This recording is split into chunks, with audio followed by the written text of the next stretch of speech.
Hello students, welcome back to my channel ABG के online. बच्चों, आज आप लोगों के लिए नीट निर्माण डे 15 में लेके आया हूं, जिसमें हम लोग अपने पिछले चैप्टर को ही आगे कंटिन्यू करने जाएंगे। उम्मीद करूंगा आप लोगों ने सैटरडे को टेस्ट दिया होगा, सभी बच्चों ने, और उसका जो रिजल्ट है हम लोग ट्यूसडे या वेंसडे तक रिलीज करेंगे। किसी बच्चे का अगर टेस्ट रह गया हो तो आज मैं वापस से लिंक शेयर करा दूंगा, वो एक्टिव रहेगा, जिससे उसको आप अटेम्प्ट कर लीजिएगा। ठीक है, क्योंकि आपकी जो मेरिट बन जाएगी वो ट्यूसडे या वेंसडे तक बन जाएगी। तो उम्मीद करूंगा आप लोगों को कुछ तो कंसेप्ट क्लियर हो रहे होंगे। ठीक है, तो आज जो सबसे पहला सेशन में लेके आया हूँ, आज बायोलॉजी हम लोग पहले पढ़ेंगे, जिसमें मैं अपने पिछले टॉपिक को रिवाइज कराऊंगा। फंगस फंगस की मैंने 4 क्लास के बारे में बात करी थी। तो टॉपिक चालू करने से पहले मैं आप सभी से पूछना चाहूंगा, क्या ऑडियो और वीडियो क्लियर आ रहा है बेटा? सभी बच्चों को एक बार चेक करिएगा, कोई भी बच्चा बता दे मेरे को।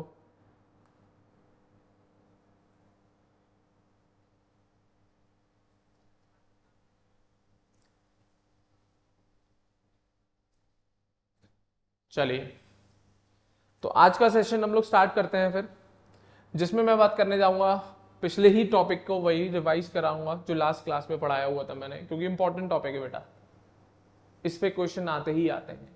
ठीक है ना? तो आज मैं आपको वापस से कराने जा रहा हूं क्लासेस ऑफ फंगस। कौन से किंगडम पे चल रहे थे हम? फंगी। उसी की क्लासेस में आपको वापस से आज डिस्क्राइब करूंगा इस सेशन में। ठीक है, जो भी इंपॉर्टेंट पॉइंट्स है, जैसा मैंने पिछले सेशन में बताया था, सारी चीजें एज इट इज मैं रिवीजन करा रहा हूं आपको आज। ठीक है, तो ध्यान से सुनिएगा। तो हम बात कर रहे थे किंगडम फंगी की। किसकी बेटा? Kingdom fungi. ये फंगी किंगडम 4 क्लास में बटा हुआ है। वापस मैं आपको एक क्विक रिवीजन करा दे रहा हूं। सबसे पहली क्लास का नाम कहते हैं फाइकोमाइसिटीज। मैं एक ही तरफ से निकाल देता हूं, किंगडम फंगी 4 क्लास में बटा है। पहली है phycomycetes, second is ascomycetes, third is basidiomycetes, and last is deuteromycetes.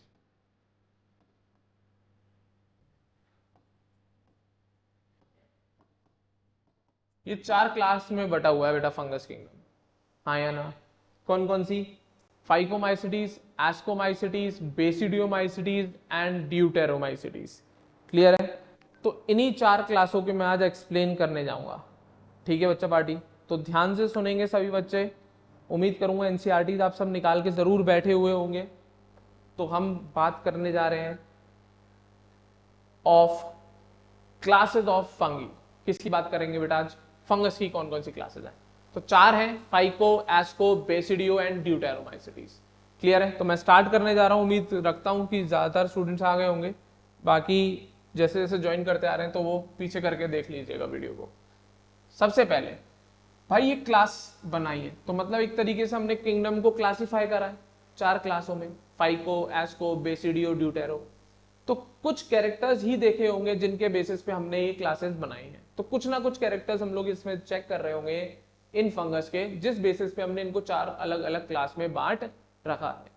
तो बेटा इन क्लासेस को बनाने के लिए जो कैरेक्टर देखे जा रहे हैं वो कौन कौन से हैं, तो वो सुनिएगा। सबसे पहला कैरेक्टर क्या है जिस बेसिस पे फंगस को इन चारों क्लास में रखा जाता है? Morphology of mycelium. क्या बेटा? इस फंगस में जो इन क्लासेस में जो फंगस रखी जाती है, 4 क्लास अलग अलग बनाई है, इनमें जो फंगस रखी जाती है वो उनकी माइसीलियम की मॉर्फोलॉजी के बेसिस पे रखी जाती है। तो डेफिनेटली हर क्लास में माइसीलियम की मॉर्फोलॉजी में कोई ना कोई डिफरेंस होगा, नहीं है तो सेम आएगा। ठीक है। Second, mode of spore formation. Spore कैसे बनता है बेटा? हाँ या ना? क्या स्पोर कैसे बनता है, इसके बेसिस पर भी हमने इन 4 क्लासों में फंगस को डिवाइड किया है। And fruiting bodies. अब ये क्या नई चीज है? एक नया टर्म है फ्रूटिंग बॉडीज। माइसीलियम समझ में आया होगा आपको, मैं पढ़ा चुका हूं, हाइफी बता चुका हूं, उसी से ही मिलता जुलता एक फ्रूटिंग बॉडी स्ट्रक्चर होता है बेटा। ठीक है। हाँ या ना? तो पहला माइसीलियम की मॉर्फोलॉजी के बेसिस पे हमने क्लासिफाई किया है, सेकंड स्पोर कैसे बनते हैं उस बेसिस पे क्लासिफाई किया है, तीसरा फ्रूटिंग बॉडीज के बेसिस पे हमने क्लासिफाई किया है। और ये तीनों जो कैरेक्टर हैं इन बेसिस पे हमने किंगडम फंगी को 4 क्लास में बांट रखा है। तो ये जो 3 कैरेक्टर हैं ये बेसिस बनाते हैं डिवीजन करने का, किसको? किंगडम कौन सा? फंगी। किंगडम कौन सा? फंगी। और कितनी क्लासों में? 4 क्लासों में बांटा है। कितनी क्लासों में बांटा है? 4 क्लासों में। ठीक है, आया ना? Kingdom fungi. कौन सा? Kingdom fungi. चलें तो स्टार्ट करते हैं बेटा। तो सबसे पहली क्लास जो मैं आज आपको डिस्कस करने जा रहा हूं दैट इज फाइकोमाइसिटीज। कौन सी बेटा? फाइकोमाइसिटीज। ध्यान से देखेंगे, सब बच्चे एनसीईआरटी को ध्यान से पढ़ेंगे। ठीक है, देखें भाई अब क्या क्या चीजें देख रहे हैं हम इसमें, हर क्लास में मैं अलग अलग बताता जाऊं। ठीक है बच्चा पार्टी, तो अगर आपको याद करना है, पहले मैं आपको एक्सप्लेन कर देता हूं पूरा टॉपिक, फिर आपको बताऊंगा कि आपको लास्ट में इनको याद कैसे करोगे आप एक साथ। पहले मैं पूरा थोरली एक्सप्लेन कर देता हूं इन चारों क्लासों को आपको, कि किस क्लास में कौन सी फंगस, कैसे कैसे फीचर्स होते हैं, क्या क्या चीजें होती हैं, किस वर्ड का क्या मतलब है। फिर उसके बाद मैं आपको लास्ट में बताऊंगा किस तरीके से आपको इन चारों क्लास को याद करने में हेल्प मिलेगी। उसके लिए हम एक टेबल का फॉर्मेट आपको बताएंगे। जब आपको समझा दूंगा तो आप खुद भी बना पाओगे उस टेबल के फॉर्मेट को। ठीक है, तो स्टार्ट कर रहा हूं मैं। फाइकोमाइसिटीज। अब इसमें आने वाले मेंबर्स कहां मिलते हैं? सबसे पहला हैबिटेट के ऊपर, कि फंगस तो है, ये तो हम सबको पता है फंगस आएंगी, पर ये फंगस कौन से हैबिटेट में पाई जा रही है इस क्लास की, तो सुनना। Members of phycomycetes are found in aquatic habitat. कैसे हैबिटेट में पाई जा रहे हैं बेटा? एक्वेटिक, जहां पे पानी बहुत ज्यादा मात्रा में। अगर एक्वेटिक में नहीं है तो फिर कहां है? दूसरी जगह। On decaying woods. कौन सी वुड्स? जो वुड डिके हो रही है, सड़ रही है धीरे धीरे। हाँ या ना? यहां पर भी नहीं है तो फिर कहां होंगे?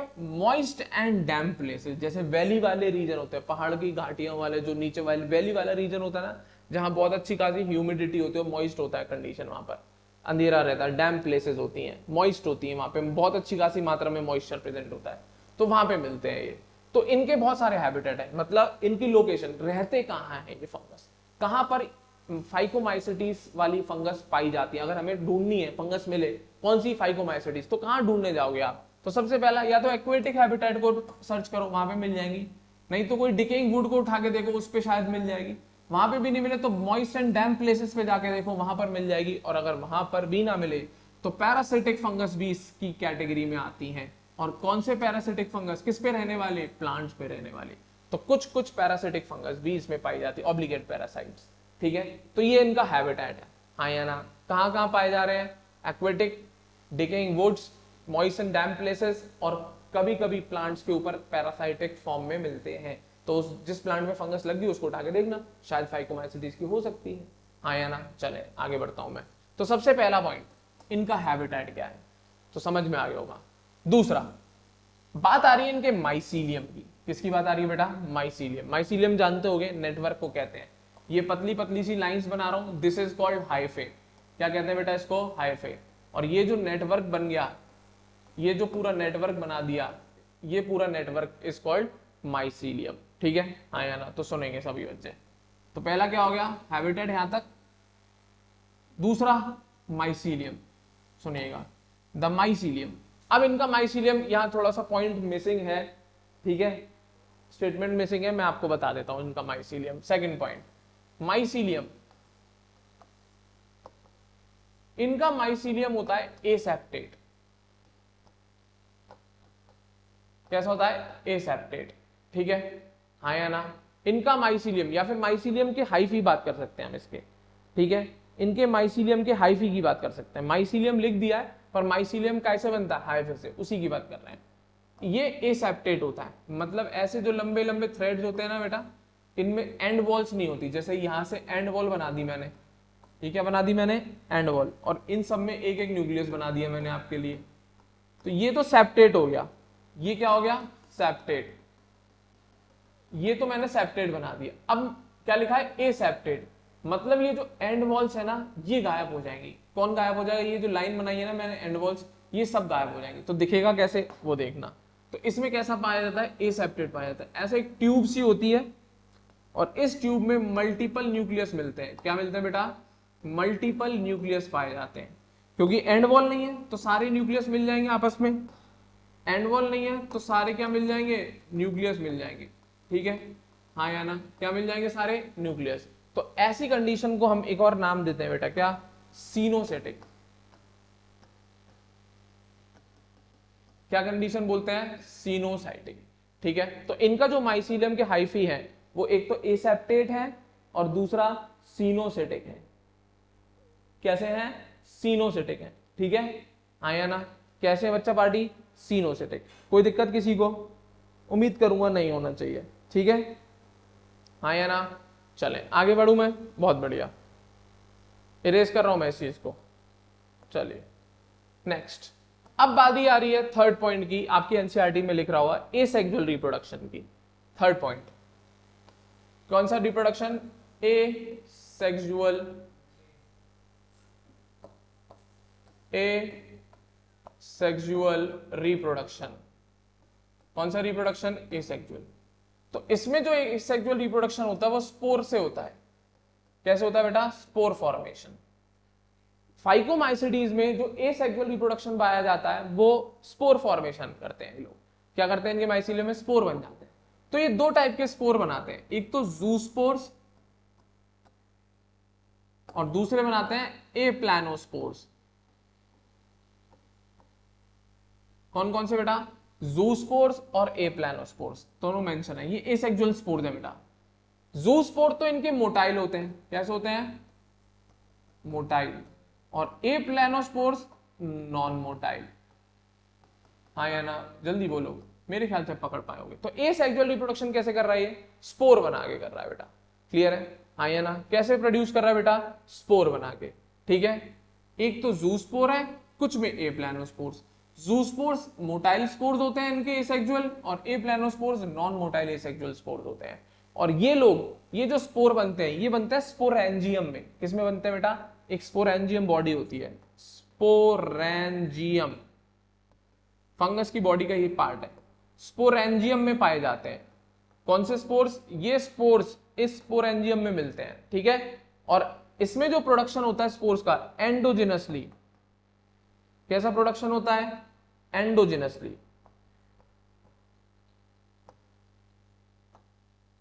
एंडोजिनसली प्रोड्यूस होते हैं बेटा। कैसे प्रोड्यूस होते हैं? एंडोजिनसली प्रोड्यूस होते हैं। इनमें जो स्पोर फॉर्मेशन होता है वो कैसा होता है? एंडोजिनसली। क्लियर है? हाँ या ना? कोई दिक्कत?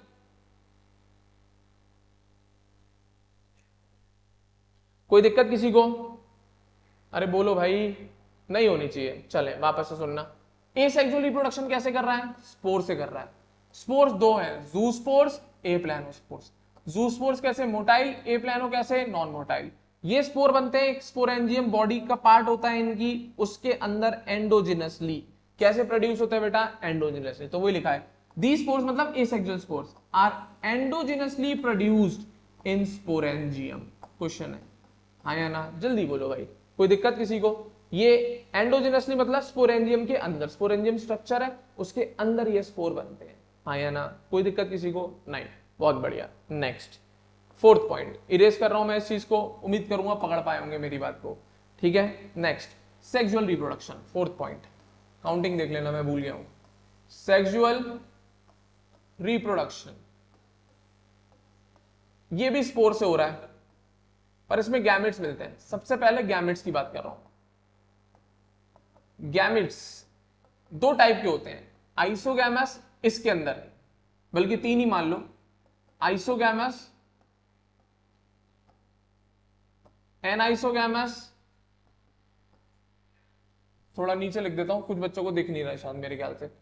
Fourth point, sexual reproduction.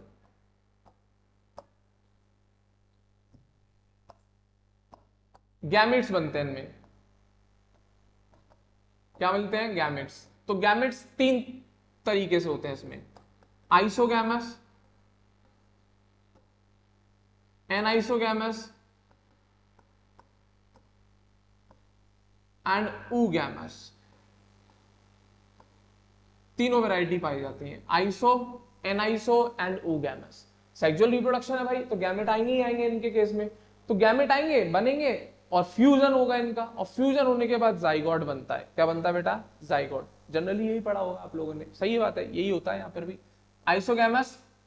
अब बात यह है इन तीनों में फर्क क्या है। आइसोगैमस ऐसी कंडीशन होती है बेटा जब मेल गैमेट और फीमेल गैमेट दिखने में बिल्कुल डिट्टो हो, मतलब आप देख के उन गैमेट्स क्या सेल ही तो है एक प्रकार की, उन गैमेट्स को आप देख के बता नहीं पाओ कि कौन सा मेल गैमेट और कौन सा फीमेल गैमेट है, बिल्कुल देखने में एक जैसे होते हैं, ऐसा क्या कंडीशन को कहते हैं हम आइसोगैमस। एन आइसोगैमस में क्या होता है, दोनों दिखने में डिफरेंट होते हैं, दोनों दिखने में डिफरेंट होते हैं, आराम से आप देख के बता पाओगे कि कौन मेल है और कौन फीमेल गैमेट्स है। और oogamous इज स्पेशलाइज्ड। oogamous एक तरीके का एनाइसोगैमस है पर एक्चुअल में उससे अलग है। oogamous की कंडीशन स्पेशलाइज्ड है, इसके दोनों गैमेट अलग होते हैं, मेल एंड फीमेल। और खासियत क्या होती है, मेल मोटाइल होता है, ये स्पेशलाइज्ड है, और फीमेल नॉन मोटाइल होती है। ये oogamous की कंडीशन होती है, जहां पर भी oogamous लिखा आ जाए मतलब समझ जाना दो गैमेट होंगे मेल और फीमेल। पहली बात, मेल मोटाइल होगा oogamous में, फीमेल नॉन मोटाइल गैमेट होगा। दूसरी बात, साइज, मेल गैमेट स्मॉल होगा साइज में, कैसा होगा? स्मॉल, और फीमेल गैमेट हमेशा बिग होगी साइज में। oogamous में ये कंडीशन बदलती नहीं है, ये फिक्स रहती है, जिसमें भी oogamous गैमेट्स हैं उसमें ये कंडीशन होती ही होती है, मेल गैमेट मोटाइल रहेगा, फीमेल नॉन मोटाइल रहेगी, मेल गैमेट स्मॉल रहेगा और फीमेल गैमेट बिग रहेगा। तो सेक्सुअल रिप्रोडक्शन फाइकोमाइसिटीज में गैमेट्स के द्वारा होता है, बिल्कुल होता है, हाँ या ना? और इन्हीं गैमेट्स के फ्यूजन के बाद जाइगोस्पोर, एक नाम है अभी आएगा, वो चीज बनती है। तो वही जाइगोट ही बोल लो एक तरीके से, उसका नाम ही है जाइगोस्पोर, अभी समझाऊंगा। तो पहली बात क्या मिलेंगे, गैमेट्स, तीनों पॉसिबिलिटी है, आइसो, एनाइसो, oogamous। मेरे ख्याल से तीनों पकड़ पाओगे। एनाइसो में ऐसा स्पेशलाइज नहीं है कि मोटाइल होगा, दोनों मोटाइल भी हो सकते हैं पर दोनों दिखने में अलग होंगे। oogamous में ये कंडीशन फिक्स है, क्या? मेल मोटाइल होगा, फीमेल नॉन मोटाइल होगी, मेल स्मॉल होगा, फीमेल बिग होगी। पर एनाइसोगैमस में ऐसा नहीं है कि ये थो भी दिया कि ये सारी कंडीशन होगी तभी एनाइसो, नहीं, एनाइसो में दोनों अलग होंगे, बस ये है। अब चाहे दोनों मोटाइल हो चाहे दोनों नॉन मोटाइल हो, पर दिखने में दोनों अलग होंगे। उसमें ये नहीं है कि मेल गैमेट ही स्मॉल होगा या फीमेल गैमेट ही स्मॉल होगा या बिग होगा, ऐसा कोई कंपल्शन नहीं होता है एनाइसो में, पर oogamous में ये कंपल्शन होता ही होता है। चले आगे, अब क्या करेंगे, गैमेट्स है इनके पास, इरेज कर दूं मैं इस चीज को, चलो नहीं कर रहे, तो अब इसको हटा रहा हूं मैं oogamous वाले को, ठीक है। चल देखें, अब ये गैमेट्स बन गए, तो गैमेट क्या है, सेल है, सेल का क्या हो गया, फ्यूजन, और फ्यूजन के बाद ये सेक्सुअल स्पोर बनाते हैं। क्या बनाते हैं बेटा, सेक्सुअल स्पोर। तो इसमें जो सेक्सुअल स्पोर बनता है वो बनता है जाइगोस्पोर। तो देखो जरा ध्यान से, जाइगोट से वर्ड लिया गया है, जाइगोट स्पोर फॉर्मेशन हो गया एक तरीके से, वो जाइगोट के ऊपर लेयरिंग बन गई और वो जाइगोट स्पोर में कन्वर्ट हो गया, तो उसको हमने क्या नाम दे दिया, जाइगोस्पोर। तो सेक्सुअल रिप्रोडक्शन गैमेट के द्वारा होता है और क्या बनता है, स्पोर बनता है सेक्सुअल, जिसको हम जाइगोस्पोर कहते हैं। तो वे लिखा है, a zygospore is formed by fusion of two gametes, these gametes are similar in morphology, that is isogamous, और dissimilar, जिसको हम एनाइसो भी मानते हैं और कुछ कुछ केसेस में oogamous भी पाया जाता है। तो मेरे ख्याल से उम्मीद करूंगा क्लियर होगा यहां तक, हाँ या ना? उम्मीद करूंगा मेरे ख्याल से पूरी बात भेजे में फिट हो गई होगी ढंग से फाइकोमाइसिटीज के लिए, ठीक है। चलें आगे, कोई दिक्कत किसी बच्चे को नहीं होनी चाहिए, बहुत बढ़िया। नेक्स्ट कुछ एग्जाम्पल्स उठा लेते हैं अब इसके, किसके, फाइकोमाइसिटीज के। कौन कौन से एग्जांपल है तो सुनिएगा। Some common examples are mucor, mucor बना हुआ है बेटा, ये डायग्राम आपको जो दिखा हुआ है ये म्यूकर का डायग्राम दे रखा है, किसका डायग्राम दे रखा है, म्यूकर का, ठीक है, हाँ या ना? फाइकोमाइसिटीज ऐसे ही दिखता है म्यूकर, ठीक है। इसके अलावा राइजोपस भी होता है बेटा फाइकोमाइसिटीज, राइजोपस आप घर पे भी देख सकते हो, कुछ मत करना, ब्रेड लेना घर पे, आजकल मानसून का मौसम चल रहा है, हल्का सा गीला करके ब्रेड को अपने स्लैब पे रख के चले आना, सुबह या एक दो दिन बाद आप देखोगे तो उसके ऊपर फफूंद फंगस लग जाएगी, वो फंगस और कोई नहीं राइजोपस होगी। कौन होगी बेटा, राइजोपस होगी, ठीक है। और वो किसका मेंबर है, फाइकोमाइसिटीज। अब भाई मैंने हैबिटेट बताया था कैसा, मॉइस्ट एंड डैम्प प्लेसेस, तो भाई आपने ब्रेड को क्या किया, गीला ही तो किया, मॉइस्ट किया ना, डैम्प हो गया ना, हाँ या ना, ग्रो कर गई फाइकोमाइसिटीज उस पे। एग्जाम्पल कौन है, राइजोपस, ये तो घर पे भी देख सकते हो आप। The bread mould mentioned earlier, जो पहले मेंशन किया था जब फंगस का इंट्रोडक्शन किया था मैंने आप लोगों को, ठीक है। इसके अलावा एक और पाया जा रहा है, कौन सा, एल्ब्यूगो। ये पैरासिटिक फंगस है। कैसी फंगस है बेटा? Parasitic fungus. और ऊपर भी लिखा है ऑब्लिगेट पैरासाइट ऑन प्लांट्स। तो यहां पर ये जो कौन से प्लांट पे मिलती है, मार्क कर लेना, मस्टर्ड पे पाई जाती है। एल्ब्यूको कौन से प्लांट पे मिलती है? मस्टर्ड प्लांट पे मिलती है। ठीक है, किस पे पाई जाती है? मस्टर्ड प्लांट पे मिलती है। कोई दिक्कत किसी को किसी प्रकार की? चलूं आगे? चलें आगे बेटा, उम्मीद करूंगा क्लियर होगा। चलिए बहुत बढ़िया, सभी बच्चे लेक्चर पे ध्यान दें, सभी का कंसंट्रेशन लेक्चर पे रहे, वापस नहीं बोलना पड़े मेरे को। Next ascomycetes, next ascomycetes. ठीक है, फाइको क्लियर है? अरे बोलो भाई हाँ या ना। फाइको क्लियर है सभी को? जल्दी बोले। चले बढ़िया। अब हम बात कर रहे हैं नेक्स्ट क्लास की, दैट इज एस्कोमाइसिटीज। इसमें देखेंगे भाई कौन सी फंगस है। इसका एक कॉमन नाम है, इसको स्पेशलाइज्ड नाम से बोला जाता है सैक फंगी। कौन सा? Sac fungi. किस नाम से जाना जाता है? सैक फंगी के नाम से जाना जाता है। ठीक है, इसका थैले जैसा अपीयरेंस होता है कुछ कुछ ऑर्गेनिजम्स का। इसके किस जैसा अपीयरेंस होता है? सैक लाइक स्ट्रक्चर होता है इनके अंदर कुछ कुछ में। ठीक है, हाँ या ना? चलें आगे देखते हैं। सैक फंगी है ये, आगे सुनना। तो वही लिखा हुआ है, commonly known as sac fungi. ठीक है, अब खास बात क्या है, ये बेटा ज्यादातर आपने सुना है फंगस मल्टी सेलर है। ये मैंने इंट्रोडक्शन में बताया था, फंगी किंगडम में जो आने वाले मेंबर्स हैं वो मल्टी सेलुलर है। हाँ या ना? कैसे है? Multi cellular. बट एक एक्सेप्शन मैंने बोला था, क्या? ईस्ट का। इसी ने मुंह काला कराया है अपने किंगडम का। क्या? ईस्ट इकलौता ऐसा फंगस है जो यूनिसेलुलर है। कैसा है बेटा? यूनिसेलुलर। तो वही लिखा है क्या? Commonly known as sac fungi. The ascomycetes are mostly multicellular. Example penicillium. और ये इसलिए मेंशन्ड है क्योंकि ये सबसे पहले अलेक्जेंडर फ्लेमिंग ने इसी से कौन सी एंटीबायोटिक ऑब्टेन करी थी जिसका नाम होता है पेनिसिलिन। सुना होगा आपने 9th क्लास में। ठीक है, तो पेनिसिलियम नोटेटम पूरा नाम है इसका। ठीक है, कौन है? फंगस है। किसकी है? एस्कोमाइसिटीज की है। और किस काम में आई थी ये? पेनिसिलिन बनाने के लिए। ये सब मैं बता रहा हूं आपको, पता होनी चाहिए ये वाली चीजें। चले आगे, कौन सी एंटीबायोटिक बनाने में हेल्प करी थी इसने? पेनिसिलिन। चले बहुत बढ़िया। और कैसी है ये? Multi cell. ज्यादा सब मल्टी सेलर ही है, बट रेयरली एक कैसी पाई जाती है? यूनिसेलर। क्या नाम है उसका? ईस्ट। क्वेश्चन है जिसको हम इसका साइंटिफिक नेम आता है सैक्रोमाइसीस। क्या नाम आता है बेटा? ईस्ट को हम साइंटिफिक वे में क्या बोलते हैं? सैक्रोमाइसीस। क्लियर है? हाँ या ना? एस्कोमाइसिटीज का एग्जांपल है। चलूं आगे, बहुत बढ़िया। तो ज्यादातर मल्टीसेलर है, एक यूनिसेलर पाई जा रही है। कौन सी क्लास में पाई जा रही है? एस्कोमाइसिटीज में पाई जा रही है। क्या नाम है? ईस्ट। Scientific name saccharomyces. बहुत बढ़िया। नेक्स्ट आगे बढ़ते हैं। दे आर, अच्छा हाँ वापस से भाई पॉइंट्स बनाते हैं। ये तो बेसिक इंट्रोडक्शन हो गया एस्कोमाइसिटीज का, वापस से पॉइंट्स पे आ रहे हैं। पहला point, habitat.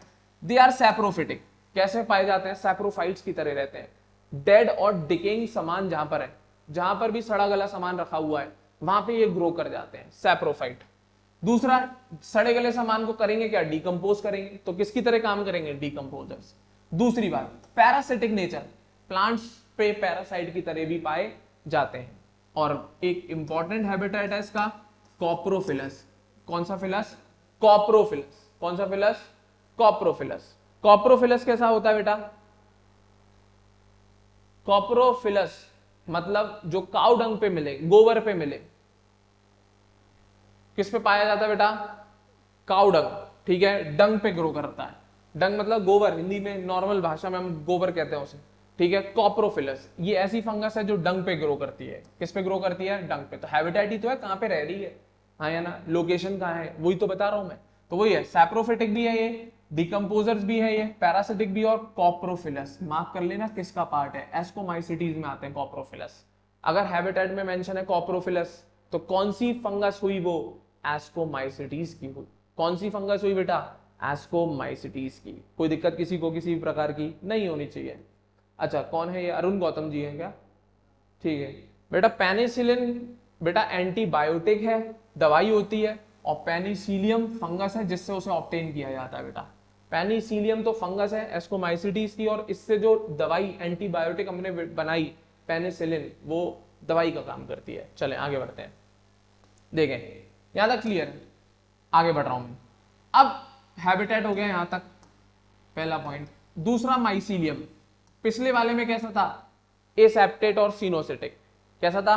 Aseptate and coenocytic. इनका माइसीलियम कैसा है? Branched and septate. कैसा है बेटा?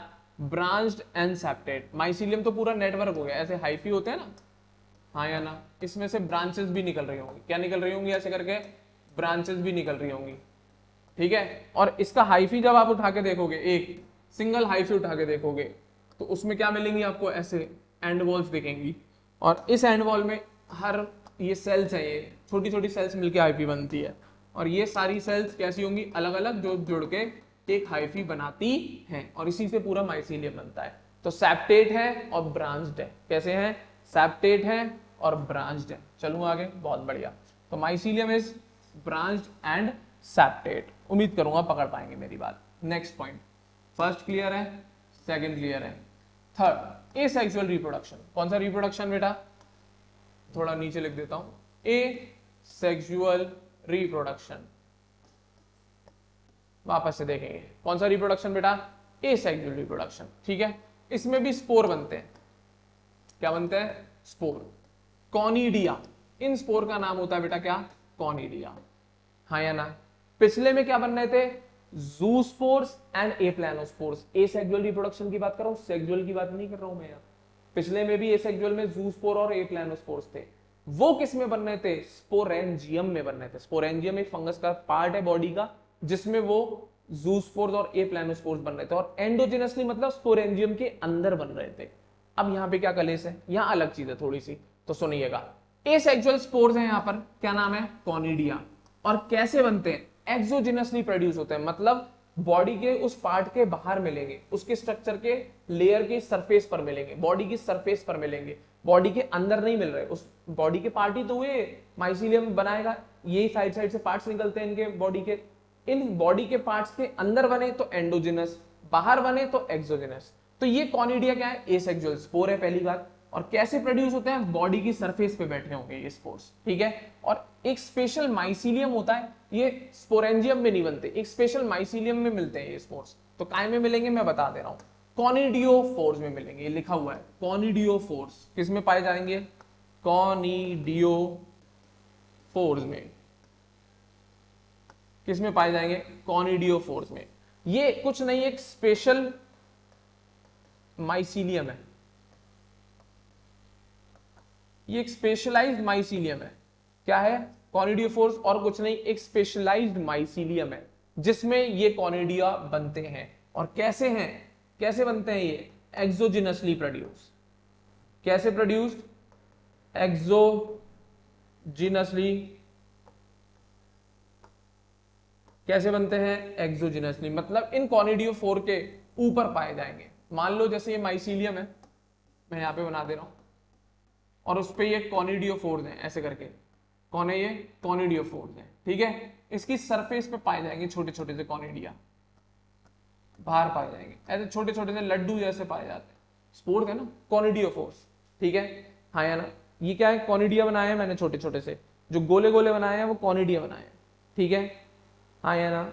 चलू मैं आगे, मेरे ख्याल से क्लियर है। एक्सोजिनसली प्रोड्यूस होते हैं। इरेज कर दूं क्या मैं इस चीज को?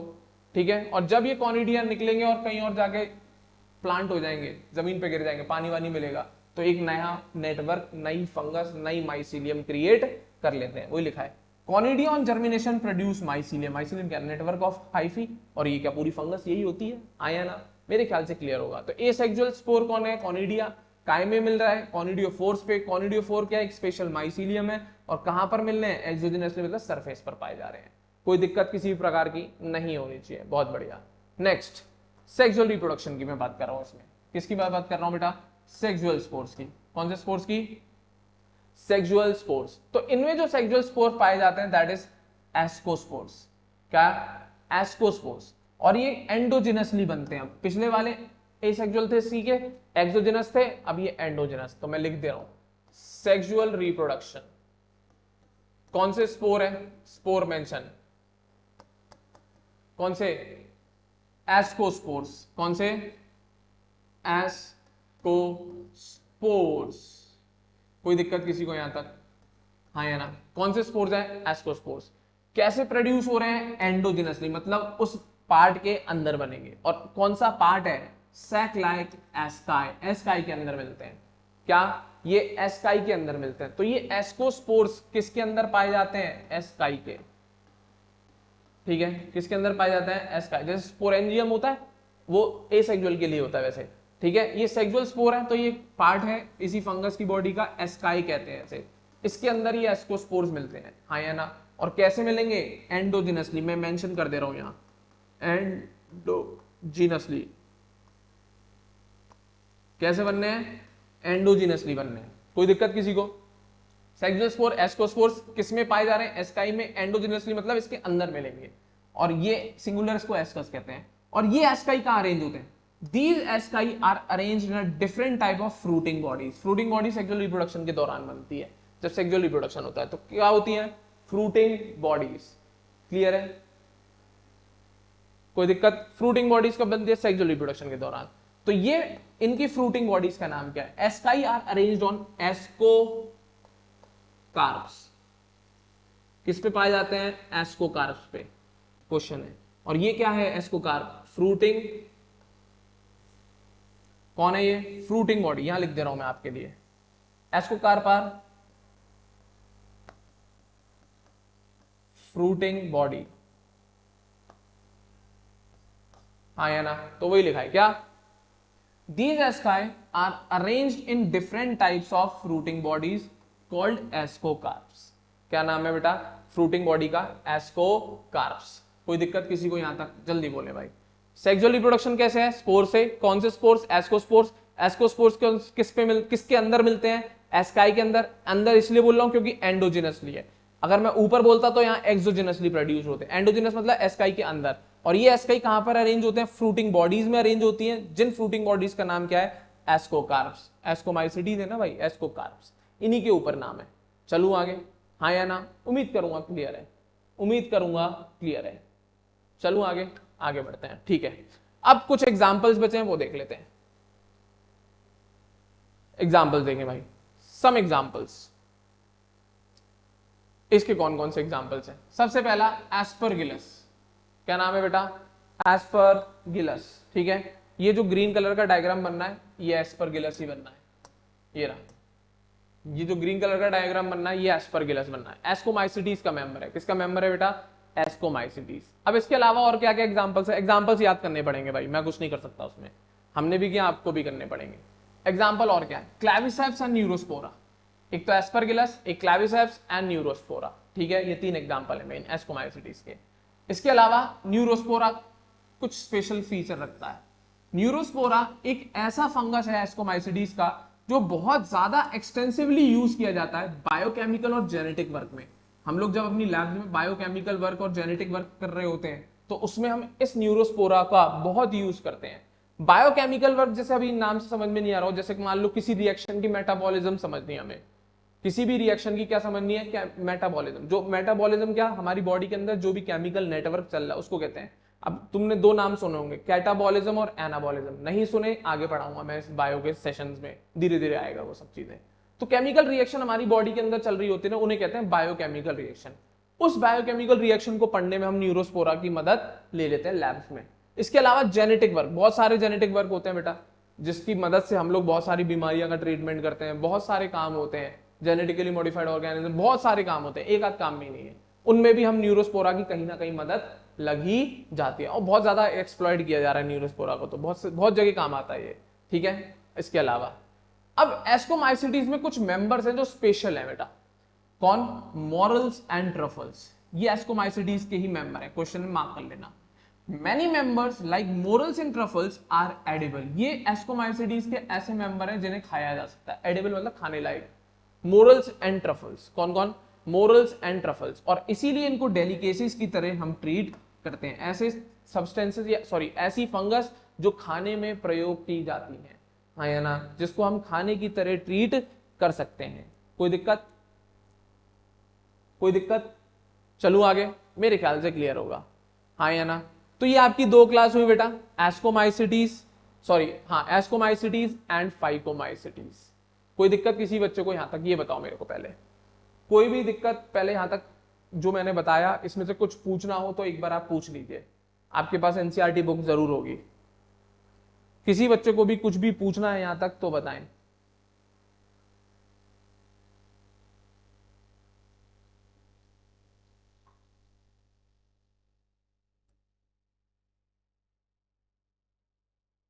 किसी बच्चे को कोई प्रॉब्लम बेटा? चलिए बढ़िया। अब नेक्स्ट दो क्लास और रह गई हैं, बेसिडियोमाइसिटीज एंड ड्यूटेरोमाइसिटीज। उम्मीद करूंगा यहां तक समझ में आया होगा बेटा। डिटेल में पढ़ाना है मेरे को, मैं छोड़ नहीं सकता कोई भी पॉइंट। फिर आपको एक समरी बता दूंगा इन चारों क्लासों की। तो यहां तक आपको उम्मीद करूंगा डेफिनेटली समझ में आया होगा। पॉइंट्स मैंने मार्क कराए, कोई भी पॉइंट अगर दिक्कत दे तो आप पूछ लीजिएगा। अब नेक्स्ट दो दो क्लास बची है, बेसिडियोमाइसिटीज एंड ड्यूटेरोमाइसिटीज। इसको हम अपने नेक्स्ट सेशन में लेंगे, क्योंकि अभी आपका केमिस्ट्री का सेशन है इसके बाद, क्योंकि फिर उसका टाइम कंप्लीट नहीं हो पाएगा, वहां पे टॉपिक छूट जाएगा कुछ। ठीक है बच्चा पार्टी, तो आज के सेशन को यहीं तक रखते हैं, जिसमें मैंने फाइको और एस्कोमाइसिटीज आपको क्लियर करा दिया। बेसिडियो एंड ड्यूट्रो रह गया है, इसको हम अपने कल के सेशन में लेंगे। अब टेंशन मत लीजिएगा, धीरे धीरे करके मैं क्लास का टाइम भी बढ़ाऊंगा, जिसमें हम और ज्यादा कवर कर पाए सिलेबस को। बट फिर भी बायो में तो सही चल रहा है, आपके दूसरा चैप्टर खत्म होने वाला है। ठीक है ना? चलिए नेक्स्ट क्लास आपकी फिजिक्स में मिलते हैं बेटा। कोई भी क्लास लीव ना करे बच्चा।